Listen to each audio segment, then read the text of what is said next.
pode-se dizer que sempre, ou assim, naturalmente a possessão acontece se a pessoa procura ou dá espaço, ou uma pessoa normal, de repente, pode ser possessa pelo demônio? Você está abrindo um leque que a gente pode ir para Sim. N caminhos. Mas, assim, geralmente é porque a pessoa procurou e deu abertura para a pessoa ser O possessa. livre-arbítrio da pessoa. Sim. Né? É. Ela procurou uma ajuda na internet, o casamento está acabando, serve sei quem, bababá. Ah, tá. É engraçado que a pessoa vai lá pedir esse socorro e ela não sabe que ela está fazendo um acordo. Isso. Esse acordo nós chamamos de pacto. Só que as pessoas não veem como um pacto. Aí eu vou procurar uma cartomante. Elas não percebem que estão fazendo um pacto. Adorarás somente ao Senhor teu Deus. Elas pensam que é algo mágico, uma brincadeira. Mesmo, por exemplo, agora nós temos uma editora e estamos lançando agora, em breve agora, acho que o dia que vai esse episódio, ainda nesse mês de março, próximo agora, vai estar chegando, que é um livro de uma mulher que foi atendida pelo padre Duarte Lara, 7 anos de possessão. A enfermeira? Eu acho que ela era a líder do Reiki. Isso. Do Reiki. E assim, por exemplo, pelo Reiki, claro, ela era palestrante do Reiki e tudo, era uma das líderes em Portugal do Reiki e foi possessa pelo inimigo por conta dessa aproximação profunda com o Reiki, né? E hoje tem católico que vai no Reiki. É verdade. Que procura esse tipo de coisa, e essa moça passou anos possessa. É um livro, vai ser lançado, chamado Resgatada das Garras de Satanás. Vai ser lançado agora no próximo mês. Então, coisas que a pessoa procura que nem imagina, tá ali, não é? Claro, não vai acontecer da pessoa estar em Deus, estar buscando em Deus, e o demônio querer e vai entrar na vida daquela pessoa. Aquela pessoa vai ser possessa. Não é uma coisa... Tipo assim, não é bem como é que eu posso dizer? Um poder simplesmente do inimigo possuir uma pessoa. Tem Claro que ter um não. caminho para aquilo acontecer. Claro. E a gente não pode esquecer que Jesus é sempre vitorioso. Isso. Ele foi vitorioso na cruz, ele foi vitorioso no deserto porque ele venceu o demônio. Ele foi vitorioso na cruz porque ele venceu o pecado. Ele foi vitorioso na tumba porque ele venceu a morte. Então ele é sempre vitorioso. Agora, nosso livre-arbítrio, como você disse tão bem, seja nessa busca de ajuda errada. Infelizmente, as pessoas, primeiro, buscam ajuda onde elas não deviam buscar ajuda. E quando elas voltam para a igreja, para o exorcista, elas já estão tão complicadas que o exorcista vai ter que fazer, como eu disse, um trabalho de catequese, de acompanhamento espiritual, de direção que pode levar meses ou anos. E, às vezes, o exorcista ele vai trabalhar com psiquiatra ou com psicólogo simultaneamente. Às vezes tem casos que eu divido com um profissional de saúde, porque aquela pessoa também precisa alinhar esses pontos. Ela ficou tão desestruturada que ela desequilibrou, né? Nesse quarto episódio da obsessão, há uma ação também do mal nos pensamentos, criando uma espécie de neurose na pessoa, onde ela fica com um pensamento fixo de suicídio, de matar alguém, de se matar e matar outras pessoas. A gente vê muito isso.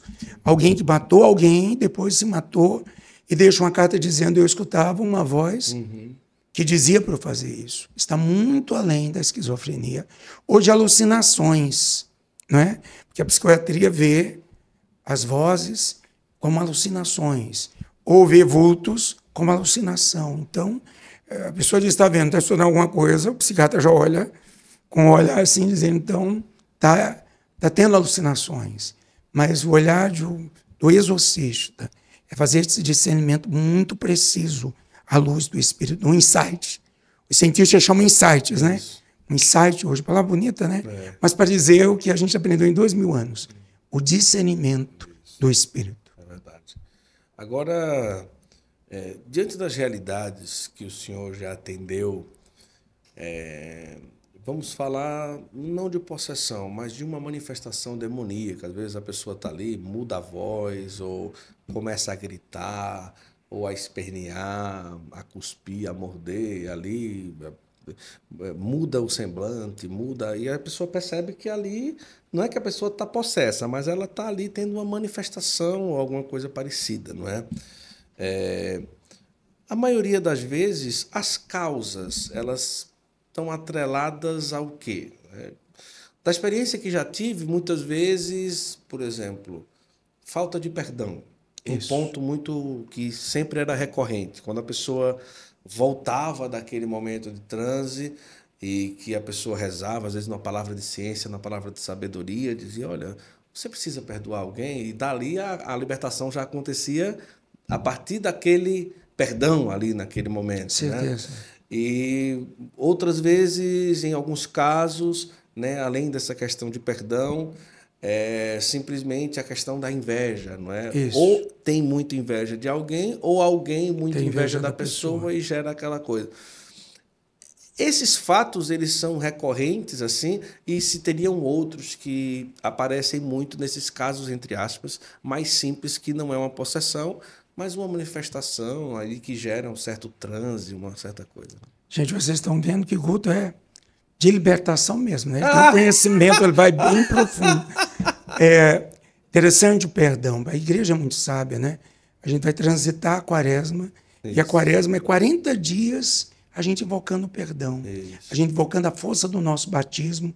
As 3 últimas leituras, os 3 domingos, tem domingos que é totalmente voltado ao batismo. É tanto que na vigília pascal vai ter o batismo. Mas a própria missa já começa com um ato penitencial. O perdão. Eu pedir perdão, eu perdoar o outro. Deixa a tua oferta no altar e vai te reconciliar com o teu irmão. Então, o perdão, ele cria eu diria, um bloqueio para que a pessoa realmente seja liberta, como também a inveja de alguém. São os 2 pontos mais fortes onde a catequese do exorcista tem que trabalhar. Trabalhar o perdão de alguém. Por isso que é muito importante uma boa confissão, Sim. onde a gente vai trazer quem você está ressentido, quem você magoou, quem você está difícil, né? E tentar fazer a pessoa entender que ela está refém do outro. Aí é onde a psicologia ajuda muito. Você está refém dessa pessoa. Ressentimento vem de reviver sentimentos. Você vai ficar escravo dessa pessoa o resto da vida. Libera esse perdão, vamos soltar, vamos sair desta causa. E numa libertação, inclusive agora, eu estava no 2º encontro nacional com o RESD, a gente estava rezando juntos, e teve uma manifestação no meio do povo. E quando terminou, me botaram para atender a pessoa. Era um caso que a trava estava no perdão. Então, o Senhor deu esses elementos, você precisa perdoar. E a pessoa chorou muito. Ela dizia, mas ele não merece esse perdão. Mas é preciso perdoar. É preciso você perdoar. Se você não perdoar, você não vai ser liberta disso. Então, as pessoas, às vezes, querem coisas instantâneas. Você começou brincando, mas você falou uma verdade. Sua fala foi muito verdadeira. As pessoas procuram exorcismo querendo coisas instantâneas. Tem tanta coisa instantânea hoje, né? Sopa instantânea, feijão instantâneo. Tudo. Então, elas querem coisas instantâneas. E o exorcista vai fazer uma catequese, um acompanhamento espiritual, para ajudar a pessoa a perdoar, para voltar a pessoa para 3 elementos fortíssimos que vai trazer ela o equilíbrio biopsíquico e espiritual, que é uma boa confissão, Eucaristia diária e oração de libertação. São 3 pontos que, segundo a Associação dos Exorcistas, são pontos que, se você não trabalhar na catequese com a pessoa, ela vai ficar pior do que ela estava antes. Então, não adianta mexer no mal se você não catequizar a pessoa. E aí surge um acordo. Você quer que a gente lhe acompanhe? Você quer que seu padre lhe acompanhe? Você quer lá que seu exorcista da sua cidade, que mandou você para mim, mandou você ficar aqui meses comigo, eu não vou ficar meses com você. Né? Eu vou atender você 3 vezes e vou te devolver para ele. E ele é que vai continuar o trabalho de acompanhamento de catequese. E aí você falou no 2º ponto, a inveja. A inveja é considerada pela bioenergia, pela parapsicologia principalmente, ela é chamada de telegia. Então a parapsicologia chama a inveja de uma energia que mata plantas, animais pequenos e adoece o ser humano. Então, a ciência já diz que a inveja ela faz muito mal. Que a gente diz assim, comigo ninguém pode.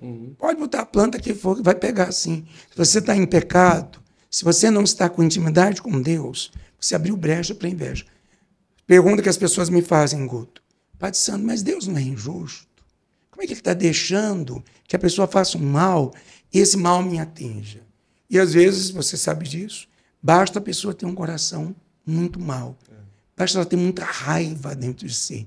Ela já canaliza essa energia e já começa o processo de adoecimento da pessoa. Sim. Na frente ela trinca os dentes e por trás uma faca na mão. Então, como é difícil as pessoas alinharem isso. E os presentes que se ganha pela inveja. Às vezes a pessoa quer afetar a pessoa, ela traz um presente. Eu já quebrei várias imagens de santos que dentro tinha malefícios. Também. Várias imagens com malefício dentro. A pessoa diz, mas padre, o senhor está sentindo? Estou sentindo. Tem uma coisa aqui negativa nessa imagem. Mas é uma imagem de Nossa Senhora. É uma imagem de São Bento. Tem uma coisa negativa. Quando a gente abre lá, tem cabelo dentro. Tem pedaço de unha. Tem um aparato dentro.